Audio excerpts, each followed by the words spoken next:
Hindi class. आज जो है अगला चैप्टर गद्य खंड में लक्ष्मी नारायण रंगा द्वारा लिखित अमर शहीद एकांकी है।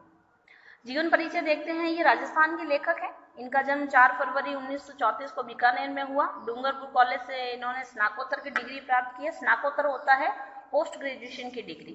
बीए, बीकॉम, बीएससी के बाद एमए, एमकॉम, एमएससी जो किया जाता है उसे स्नातकोत्तर कहते हैं। और बीए, बीएससी, बीकॉम को कहा जाता है स्नातक। तो जयपुर में प्रमुख अनुवादक के रूप में भी रहे। नाटकों के प्रति भी इनका रुझान था। नाटक में भी इनका सक्रिय भूमिका निभाई।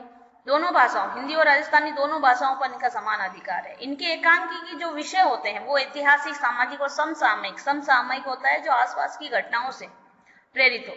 इसके द्वारा नाटक और इनके द्वारा जो नाटक और एकांकी अभिनय रंग में बेहद सफल रहे। और 2006 में इंपॉर्टेंट लाइन है, 2006 में राजस्थानी भाषा में रचित पूर्णमिंद नाटक है ये, इन्हें साहित्य अकादमी पुरस्कार प्राप्त हुआ। देखते नाटक इनकी एकांकी संग्रह टूटती नालंदा है, रक्त बीज, तोड़ दो जंजीरें, एक घर अपना, कहानी संग्रह दहेज का दान, हम नहीं बचेंगे, हम नहीं छोड़ेंगे। कविता संग्रह इंपॉर्टेंट है इनका हरिया सुवटिया। और बाल कहानियां हैं टमरकंटू राजस्थानी भाषा में। पाठ परिचय देखते हैं। पाठ परिचय को अच्छे से समझने के बाद सारी चैप्टर का सारांश आपको समझ में आ जाएगा। इस एकांकी में राजस्थान में स्वतंत्रता आंदोलन के प्रेरणा स्रोत वीर शिरोमणि सागरमल गोपा का मातृभूमि स्वतंत्रता के लिए प्राण न्यौछावर करने की यशोगाथा है। तो सबसे पहले पता चल गया कि चैप्टर में आखिर है क्या। इस एकांकी में है राजस्थान में स्वतंत्रता जो आंदोलन चल रहा था उसके प्रेरणा स्रोत थे सागरमल गोपा, जो जैसलमेर के सागरमल गोपा के प्राण न्यौछावर करने की यशोगाथा का वर्णन मिलता है। सागरमल गोपा ने क्या किया कि जैसलमेर राज्य के स्वेच्छाचारी शासन, जो अत्याचारी शासन था वहां का, राजा सामंत थे वहां के जवाहर सिंह, तो उनके खिलाफ इन्होंने आंदोलन किया। उनके खिलाफ इन्होंने बिगुल, क्रांति का बिगुल बजा दिया, क्योंकि निरंकुश सामंतशाही था। इससे क्रोधित सत्ताधारी वर्ग ने उनको बंदी बना लिया। जब वही होता है कि कोई भी स्वतंत्रता सेनानी जब किसी के खिलाफ विद्रोह कर लेता है तो उसको बंदी बना लिया जाता है, तो इनको भी बंदी बना लिया गया। इन्हें बहुत ही अमानवीय यातनाएं दी गई। अमानवीय यातनाएं होती है मानवता की सारी हदें पार कर देना, अमानवीयता यानी ऐसी कुछ कोई भी यातना न छोड़ना जो एक इंसान को दी ना जा सके। लेकिन आत्ताई शासन के सामने झुककर इन्होंने माफीनामे पर साइन नहीं किया। जब इनको कहा गया कि तुम्हें माफ कर दिया जाएगा, तुम्हें छोड़ दिया जाएगा, तुम माफीनामे पर हस्ताक्षर कर दो और जवाहर सिंह के सामने झुक जाओ, लेकिन इन्होंने ये कबूल नहीं किया। और फिर अंत में इन्हें 3 अप्रैल 1946 को जेल में जिंदा जला दिया गया। और इनकी शहादत ने राजस्थान में स्वतंत्रता संग्राम में नए प्राण फूंके। और जब इनकी शहादत हुई, ये जब शहीद हुए, तब उससे प्रेरणा लेकर एक राजस्थान में क्रांति का आगाज हुआ। ठीक है, ये अमर शहीद एक सफल एकांकी है। संवाद योजना ओजपूर्ण शैली में लिखी गई। ओजपूर्ण शैली तब होती है जब वीर रस होता है। वीर रस तब होता है जब जोश की रचना पढ़ी जाती है, तो ये एक जोशपूर्ण रचना है। देखते हैं इसके कैरेक्टर आपको याद रखने कौन कौन है। सागरमल गोपा है, 46 वर्षीय स्वतंत्रता सेनानी है, धोती कुर्ता पहना हुआ है, हाथ में हथकड़ियां डाली हुई है। और गुमान सिंह रावलोत पुलिस अधीक्षक है। जेलर कर्णिदान जैसलमेर जेल का इंचार्ज है। और बाकी बच्चे जो सिपाही वहां पर है, बीरबल, मुगना, सोहेल, अहमद कलर। ठीक है, और एक और है जैसलमेर का राजा, कौन, जवाहर सिंह, ये याद रखना है। तो सागरमल गोपा हो गया। गुमान सिंह रावलोत, गुमान सिंह कौन है, पुलिस अधीक्षक, बहुत ही क्रूर पुलिस वाला है। और जेलर कर्णिदान है, ये थोड़ा हृदय से दयालु है।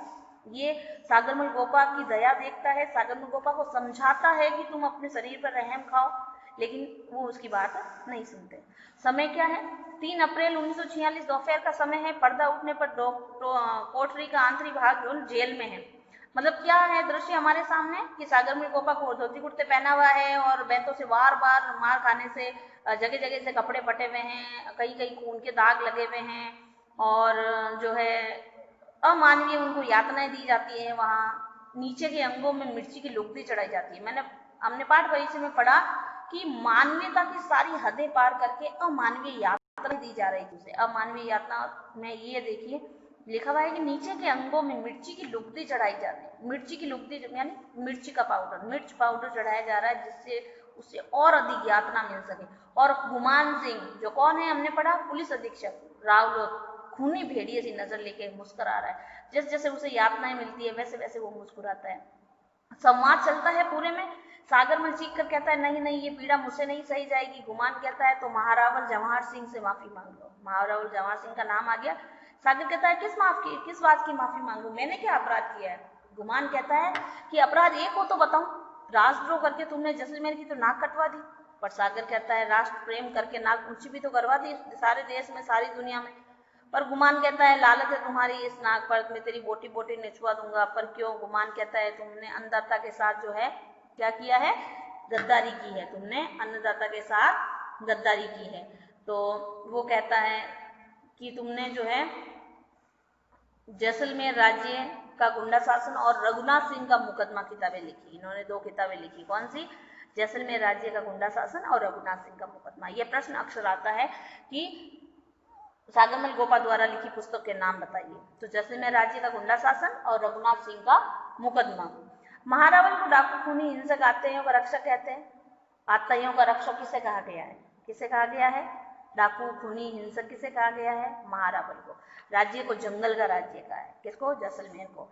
सागर कहता है अपने कलेजे पर हाथ रखकर सोच, क्या मैंने कुछ गलत कहा है? गुमान कहता है बिल्कुल गलत है, तेरी सारी पीढ़ियां हमारे भाटी महारावल का नमक खाया है, इसी थाली में छेद कर रहा है। सागर कहता है मैं गद्दार नहीं हूँ, तू और तुम्हारे महारावल दोनों गद्दार है, और मैंने तो जो भी किया है अपने देश के हित में किया है। तो गुमान सिंह को गुस्सा आ जाता है, वो और उसको मारने लगता है कि इसने कहा तुमने जैसलमेर के किले पर झंडा लहराने की घोषणा नहीं की क्या? तुमने लोगों को कहा कि महारावल को नजराना भेंट नहीं करना। नजराना होता है, क्या होता है?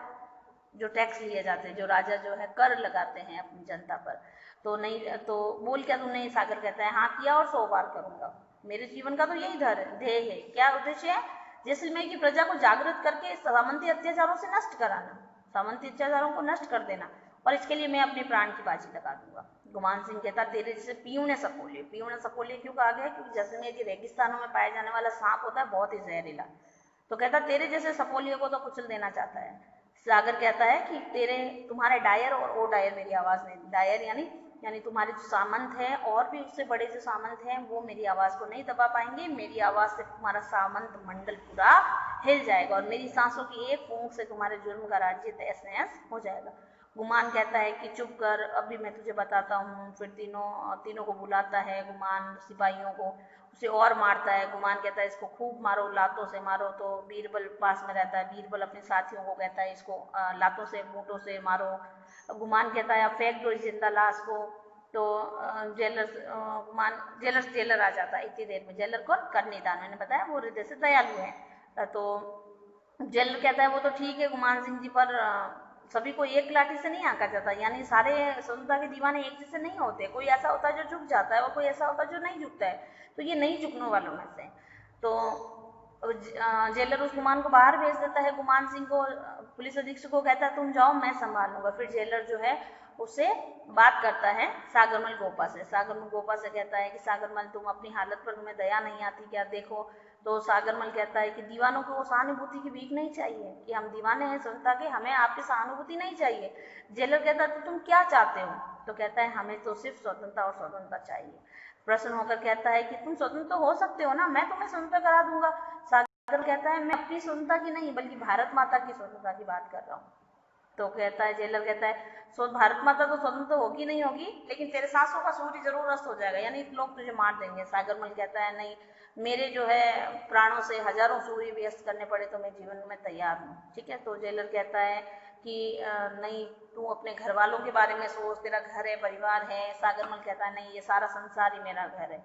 और जेलर कहता है वो तो ठीक है, पर तुमने तो जीवन भर संघर्ष किया ना, फिर भी तो स्वतंत्रता नहीं मिली। तो सागर कहता है कि हम ये मानकर चलते हैं कि ये एक लंबा सफर है और इस सफर में न जाने हम कितनों को बलिदान होना है। जेलर कहता है तेरे कदम थम गए तो? बोला ये मेरे कदम थम जाएंगे तो मेरे हाथ की जो मसाल है वो मैं किसी और के हाथों में मसाल सौंप के और धरती माँ की गोद में सो जाऊंगा। जेलर कहता है पर सागर जान है तो जहान है। सागर कहता है नहीं, वे मसाल ही क्या जेलर साहब जो बुझ जाए, तो हमें तो इस भारत माता पर बलिदान होना है। सागर बीच में कहा बात काट के जेलर को कहता है कि भागीरथी गंगा जब लाए थे तो खुद के लिए नहीं लाए थे, इसलिए लाए थे कि युगों युगों तक वो भागीरथी गंगा से अपनी लोग प्यास बुझा सके। तो मैं भी स्वतंत्रता की अलग इसीलिए नहीं जगा रहा हूँ कि मैं स्वतंत्र हो सकूं, मैं ये चाहता हूँ कि मेरा देश स्वतंत्र हो सके। तो सागर कहता है नींव का पत्थर कब कहता है? जेलर साहब की मेरी कहानी, नींव में जो पत्थर दिया जाता है पूरा घर उस नींव पर टिका होता है, लेकिन वो पत्थर अपनी कहानी कभी नहीं कहता। उसी प्रकार मैं हूँ, चाहे मैं मर भी जाऊं, मैं शहीद भी हो जाऊं, फिर भी ये देश में मेरे मरने के बाद क्रांति आएगी। तो जेलर कहता है फिर भी सागर, ये जो जीवन मिला है तुम्हें, तुम इसे नष्ट मत करो। सागर कहता है नहीं, यज्ञ की आहुति में तो आहुति देनी ही पड़ती है यज्ञ में, तो ये स्वतंत्रता की यज्ञ है और इसमें मेरी आहुति देनी ही पड़ेगी। सागर कहता है कि एक बीज गलकर ही तो सैकड़ों बीज बनाता है, जब जमीन में एक बीज दबता है तभी तो सैकड़ों बीज उत्पन्न होते हैं, और एक लौ जलती है तभी तो हजारों दीप जला सकती है। तो जेलर कहता है कि पर सागर तुम्हारे प्राणों का दीप बुझा दिया, मतलब तुम्हें मार दिया जाएगा, तुम्हें मार दिया जाएगा। तो कहता है कोई बात नहीं, मैं जो मरूंगा तो उस आग में वातावरण में सांसों में गर्मी भर देगी। तो जेलर और सागर मिल के बीच में ये बातें होती है।